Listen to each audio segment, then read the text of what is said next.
So mga kababayan ito. So ngayon, si Mr. Jason sa meron siyang pinagkakalat na chismis at sinakyan naman ng vlogger. Actually, ayoko talagang i-content itong si Pambansang Bobo eh. Yun nga lang kasi nabobobohan talaga ako sa kanya kasi kasama ko to eh. Magkasama kami dati eh. At alam niya kung ano yung kilos ng mga vlogger ni PBBM. Alam niya. Kaya ako nagtataka talaga ako, ba't siya sumasakay sa mga kasinungalingan ni Mr. 1 Million Jason sa? Oh, so sabi dito ni Jason sa, no, pakita ko sa inyo, no. Sabi ni Jason sa, good shot. Good news, good pay. Yan ha. Happy ako sa balita na kumikitang kabuhayan ang mga adobo, mantikilya at Ensaymada vloggers at V-vloggers, no, ng 15,000 pesos bawat labas ng magandang item o post tungkol sa matapobreng tukmol na kaibigan ng aming kumbansyero. Bawal ang OPM, tiyakin nyo lang na kaliwaan, walang bukulan, mga angkol. Ayan ha. So ngayon, ito ngayon na pinakakalat nila ngayon. Na yung mga vlogger daw po na sumusuporta, I think si First Lady Lisa Marcos atay pinapatamaan dito eh. Ay binabayaran daw po na 15K kada content. Parang ang laki naman, no? Sabihin kapag nakasampung content ka sa isang buwan, so may 150,000 pesos ka, no? Malaki, di ba? Ewan ko lang, no? Pero mga kababayan, sa sobrang kuripot nga po ni PBBM, Diyos ko. So itong punto natin dito. Ito, pakita natin yung mukha nitong hayop na to, no? Yan, ito. Si Pambansang Bobo. Buti nga ngayon, pinalitan niya na yung pangalan niya ngayon. Dati, Pambansang Loyalista, ngayon, pinalitan niya na eh. Kasi pinagmumura ko eh. So sabi ni Pambansang Bobo dito, the Junior, no? The Junior. No? Tinapatan ang maisog rally, bagong presyo ng mga vlogger na bisto. So, ito lang, no? Bobo ka ba? Huwag nyo nang alamin kung sino yan. Kasi ano to eh. Kaibigan ko naman to. Pero ang punto dito mga kababayan, naniniwala ka na binabayaran yung mga PBBM supporter vlogger? Eh kasama ka namin dati? Ikaw ba nakatanggap ka ba ng pera? Ayan yung sinasabi ko eh. Konting gamit naman ng common sense. Magkakasama tayo dati. At ikaw, nagrereklamo ka rin sa akin na hindi ka binabayaran. Magkausap kami niyan mga kababayan, Siguro inabot kami ng 1 oras sa pag-uusap. Tapos, nagrereklamo din siya kasi hindi daw siya binabayaran. Kasi nga, umaasa siya ng bayad. Ano to eh? Miyembro to ng Tugon eh. Di ba? Miyembro siya ng Tugon dati. Yung Tugon po na yan mga kababayan, grupo po yan ng mga vlogger na sa tingin ko nga ata ngayon, buwag na ata ngayon, na sumusuporta kay PBBM. So ngayon, nung miyembro siya ng Tugon, nagrereklamo siya kasi hindi daw po siya nabibigyan ng pera. So ibig sabihin ba ngayon, kaya ka sumusuporta kay Digo ngayon, nabibigyan ka ng pera ngayon? Di ba? Ayun yun eh. Tumatawag pa yun sa akin dati eh. Ay, boss. Kasi boss tawag sa akin yan. Pero hindi naman ako astang boss, no? Boss, hindi pa ako nabibigyan ng pera, boss. Sabi ko, bakit ka umaasa ng pera? Sabi sa kanya, hindi pa ba sapat yung kinikita mo sa content? Mas malaki po kinikita niya sa akin sa pagbo-vlog. Oh. Di ba? Boss, hindi pa ako. Tapos kaya siya umalis sa Tugon kasi nga hindi siya nabibigyan ng pera. Tapos ngayon,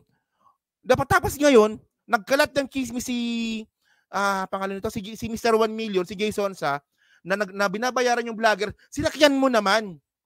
Magkasama tayo dati. Alam mong wala tayong natanggap na pera dito. Tapos ngayon, sasakyan mo ngayon yung issue na yan. Ingot mga kababayan eh. Ako ayoko talaga makipag-away sa mga vlogger eh. Pero pag sobrang kabobohan na talaga, pag sobrang kaingotan na talaga, minsan talaga hindi talaga ako makakatiis.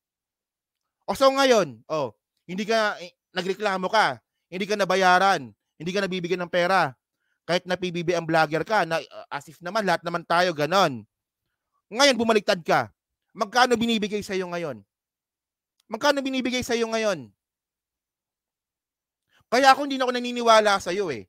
Na yung sinasabi niya dati na, ano eh, ay boss, sabi niya sa akin dati, boss, hehehe, matawa pa yan eh, parang engot nga yan eh, boss, hehe, hindi ko talaga hindi ko talaga mabanatan si Digong kasi kapitbahay ko, hehehe, ganun pa yan eh.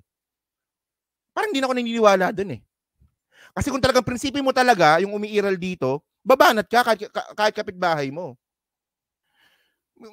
Diyos ko naman. Mabait naman to eh. Mabait naman tong tao na to, pero hindi ko lang talaga alam. Di ba? Pero mabait siya, pero tanga talaga siya. Ipagkakalat mo talaga, no? Ipagkakalat mo talaga na binabayaran yung mga PBBM vlogger, eh, makakasama tayo dati. At ayan ang reklamo mo dati. Hindi ka nabibigyan ng pera, so mukha ka talagang pera.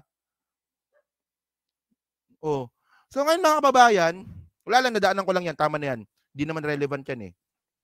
Oh. So ngayon, ito na. Ito yung request ninyo eh. Kasi mukhang nakalimutan na po natin to eh. So ngayon, ang reklamo ngayon ng mga DDS at kasama na yang si Pambansang Langaw na yan, magpa-drug test daw po si PBBM. Eh teka lang. Di ba dapat siguro ang unang dapat na magpa-drug test dapat si Digong. Kasi teka lang, no, marirestrict tong content natin eh kasi merong nakalagay na MJ. No? Yan. So mga kababayan kasi, si Digong po umamin po na gumagamit po ng Fenta. Na inabuso niya po yung Fenta. At para daw po siyang nasa Cloud9. Tapos meron pa siyang admittance na gumagamit po siya ng MJ. Ayun, MJ oh. Binura ko lang para hindi po tayo ma-restrict ng YouTube. So sabi dito no, Duterte admits using MJ to keep him awake. Oh, mga kababayan, kung sinasabi ng mga DDS na dapat si PBBM po ay magpa-drug test, unang-una medyo konting gamit naman ng utak, no? Kasi mga kababayan, si PBBM po, isa na lang po yung kidney. Yung kidney po ni PBBM, mula noong 1983 ata or 1984, binigay niya na po sa tatay niya. So kung nagdodroga po talaga si PBBM hanggang ngayon, dapat patay na po yung mama. Di ba isa na lang yung kidney mo, nagdodroga ka pa. Di dapat patay ka na dapat. Hindi ka na dapat naabot sa ganyang edad. Oh. So ngayon, ito pa. Sabi ni Digong, Rodrigo Duterte admitted Monday he was taking MJ to keep him awake, citing his hectic schedule. Okay?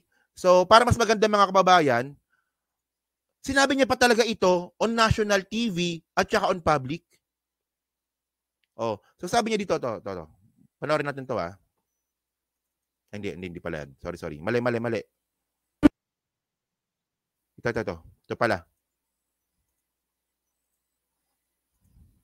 Panoorin nyo to ah. Ito yung admittance niya eh. The Remedial DA and the other members of the cabinet, ASEA National start at 8:30. Pero wala namang gumigising ng 8:30. Either it should be 9.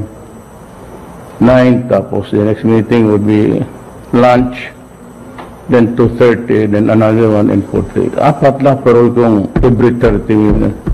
Nakita man ninyo? It's a killing activity. And I think my age, ako hindi masyado. Kasi nagmamariwana ako para magising. Sa ibang di na kaya. O, inamin niya, di ba? Gumagamit daw siya, no? So ngayon, syempre, national television ito. Napanood po ito sa buong mundo. Ngayon, binawi niya naman to. Di ba? Ito yung sinasabi ko mga kababayan, para ipagtanggol si Digong, kailangan mong tanggalin yung common sense mo. Presidente ka, magbabanggit ka ng ganon.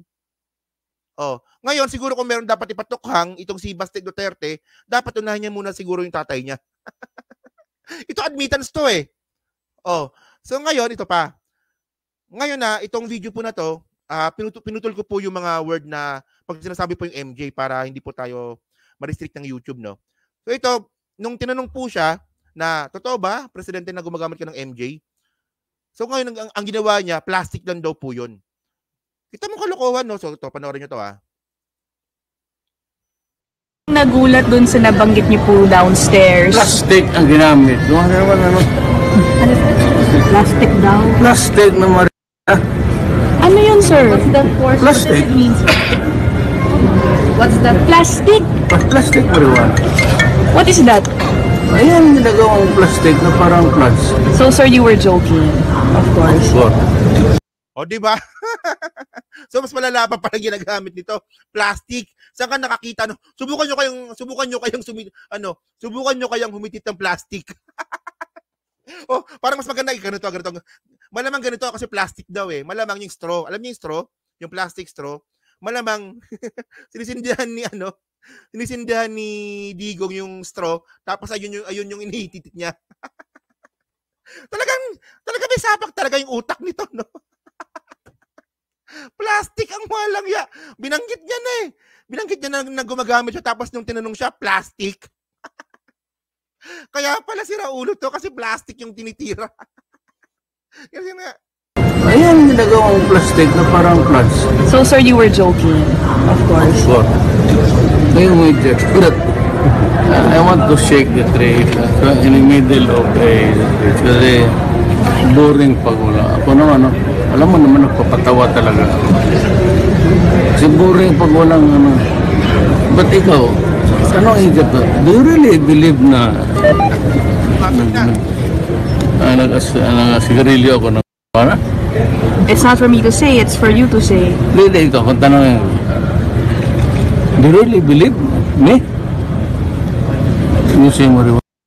If you say it, why not? Hala ka. Ikaw yung ibalita noon eh. oh, di ba?